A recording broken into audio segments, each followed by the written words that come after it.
Good afternoon, councilors.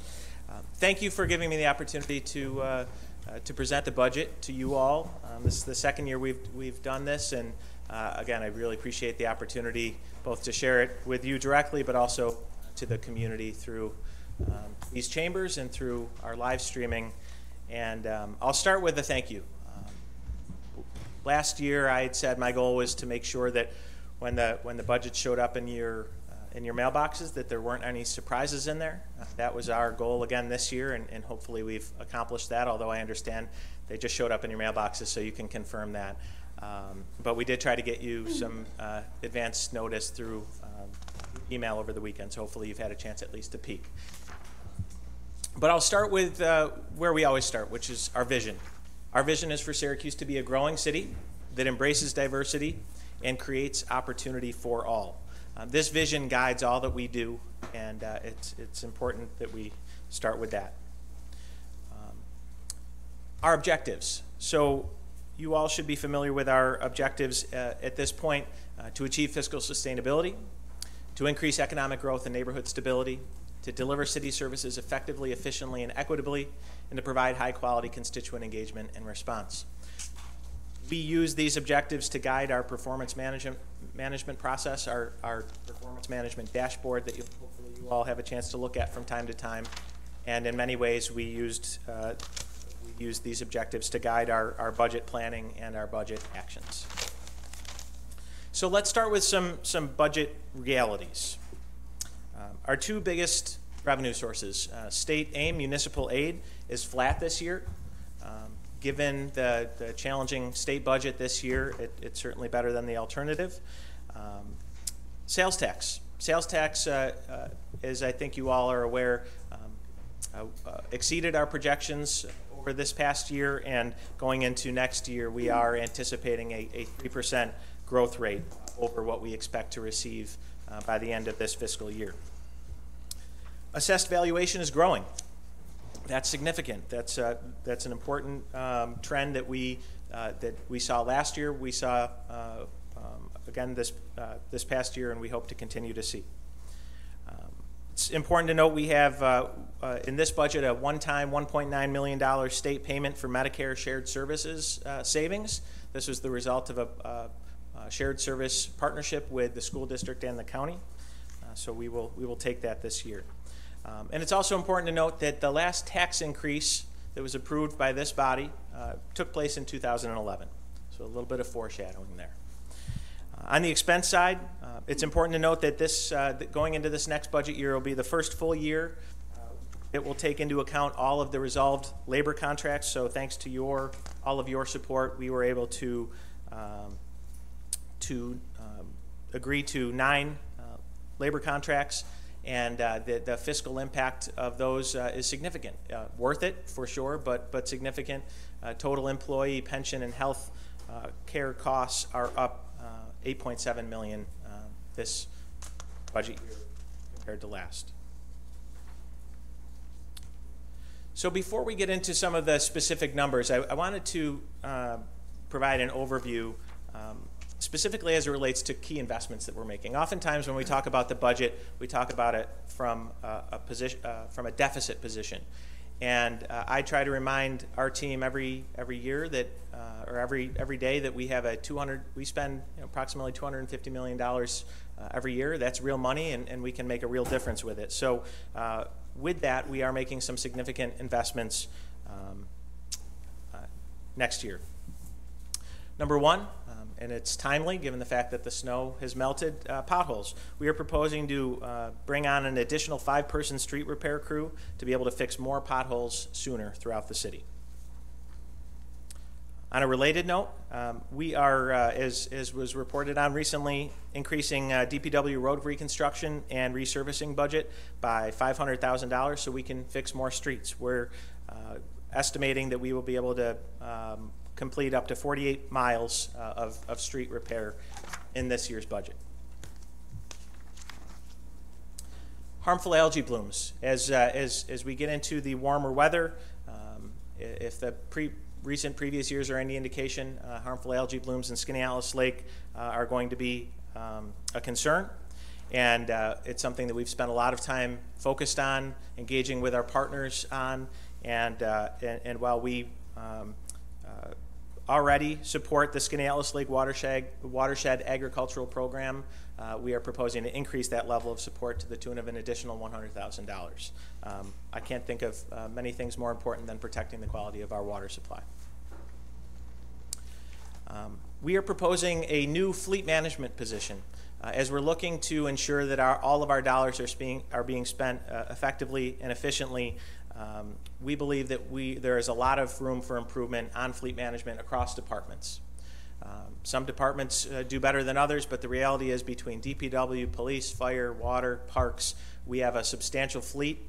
We spend a lot of money on our fleet, and we need to make sure that we're making smart decisions that ensure that we're getting, again, the biggest bang for our buck as we're managing our fleet operations.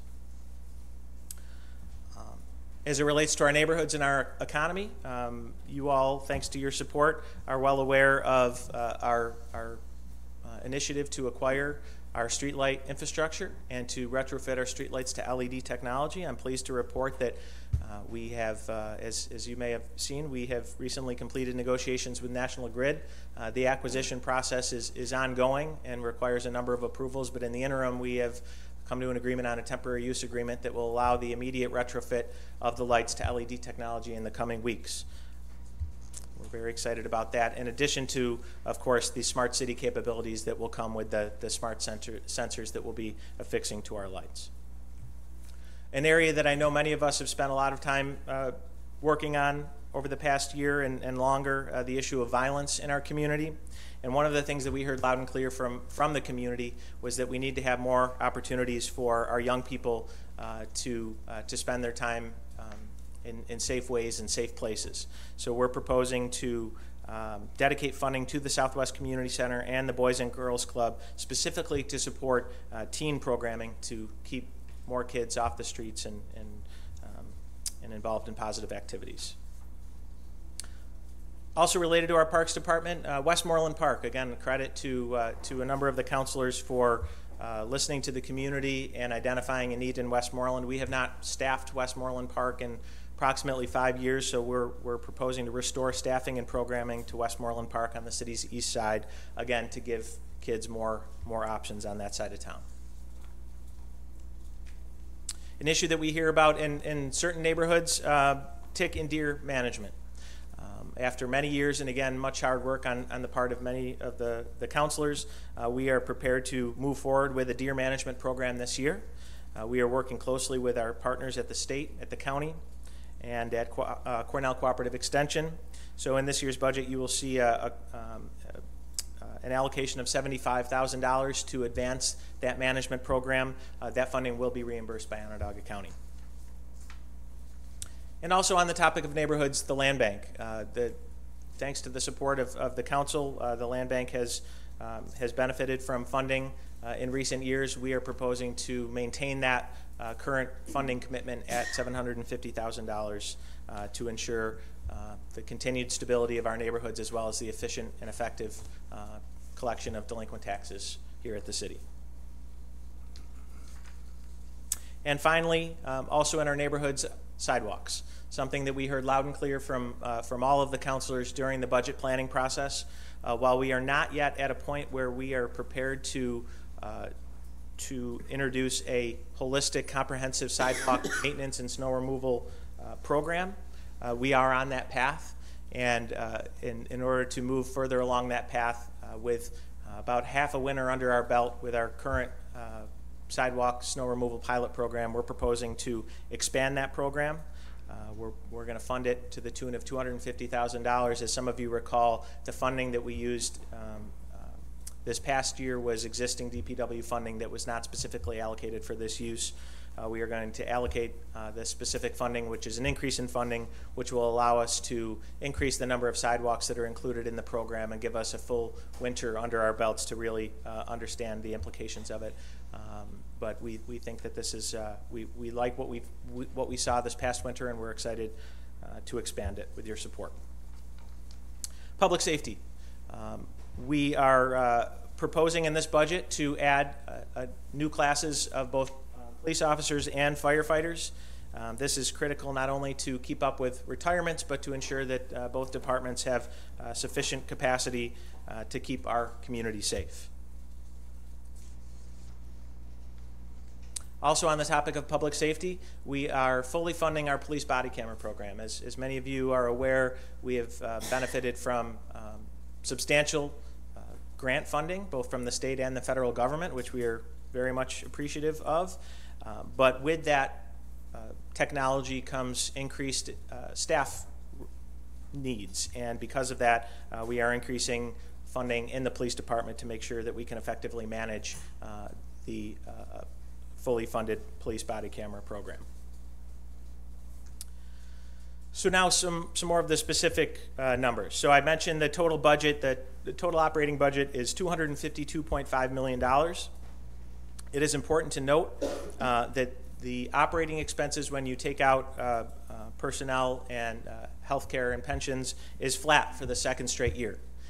And that is not without some difficult decisions. On the expense side, as some of you may recall, last year, once we received the final draft budget from our departments, we challenged them to cut an additional 5% from their budgets, which was no small feat.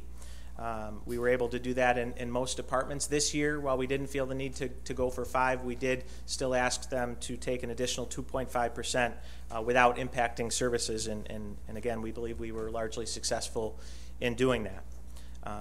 In order to keep services at their current level, we are proposing a tax and water rate increase. In doing so, we are moving closer to a balanced budget, and our projected draw of $8.1 million from our reserves is the lowest projected deficit since 2010. So I want to get into some details that I think are important for context in this conversation. The chart that you're looking at in front of you shows the delta between projected deficit and actual spending. And what you see is for a number of years, we have a history in the city of projecting a higher reliance on reserves than actually occurs. And in so doing, we believe that ultimately that hurts city services. It lessens our ability to invest in the workforce, and it weakens confidence.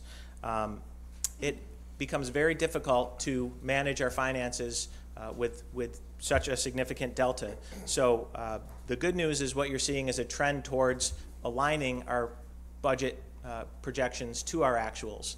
Where there is still obviously work to be done is bringing down that actual number to a balanced budget, which is certainly part of our plan, and we believe to be within our reach. Further evidence of the risk in managing finances in a way that allows for that significant variance is with our fund balance. So if you look at our 2016 actual fund balance, it was at $55,202,000. If we actually spent what we said we were going to spend over the last 3 years leading to the end of this fiscal year, our fund balance would be at $16,102,000. In actuality, we are currently projecting at the end of this fiscal year, at the end of June, our fund balance will be at $47,464,000. Now, that's good news, but we're not out of the woods yet. As long as we are operating at a deficit, we are operating unsustainably. But it's important to note that we do have a responsible fund balance now, and it is our objective to maintain that as we work towards a balanced budget in the coming years.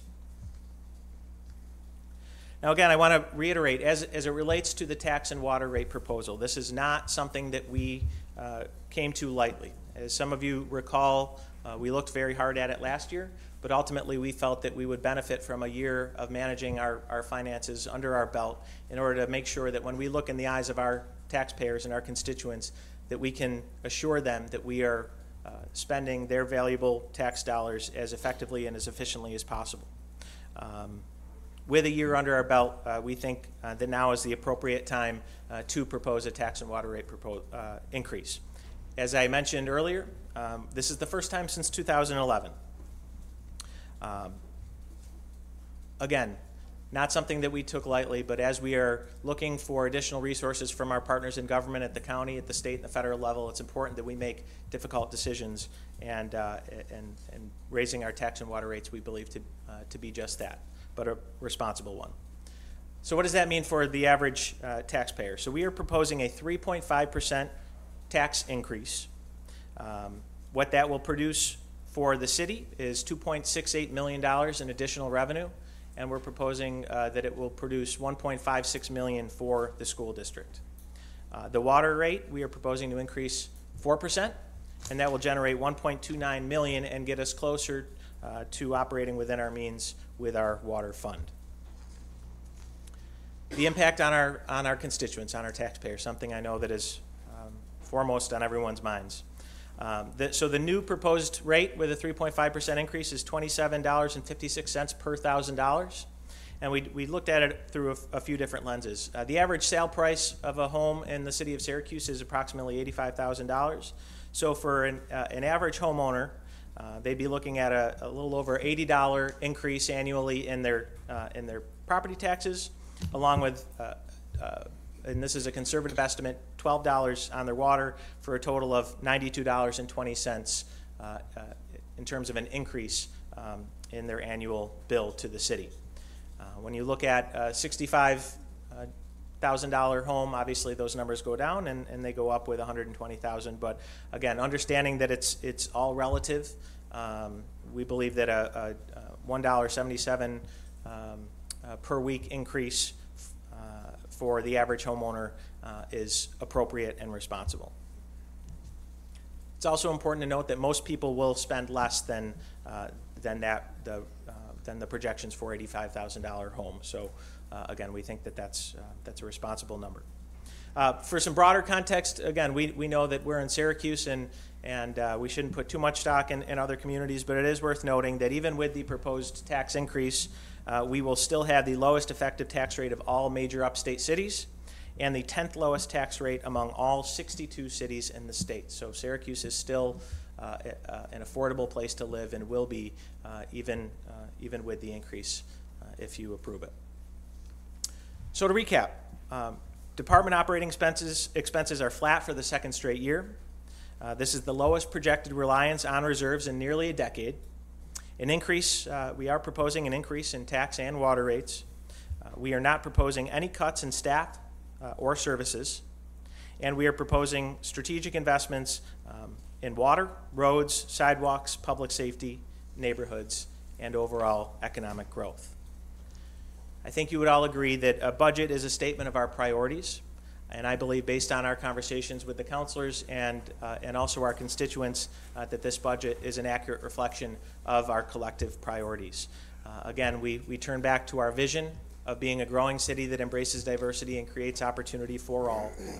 And we believe that this budget helps us move closer to that vision. So again, I want to thank the council for allowing me in the chambers to present this to all of you.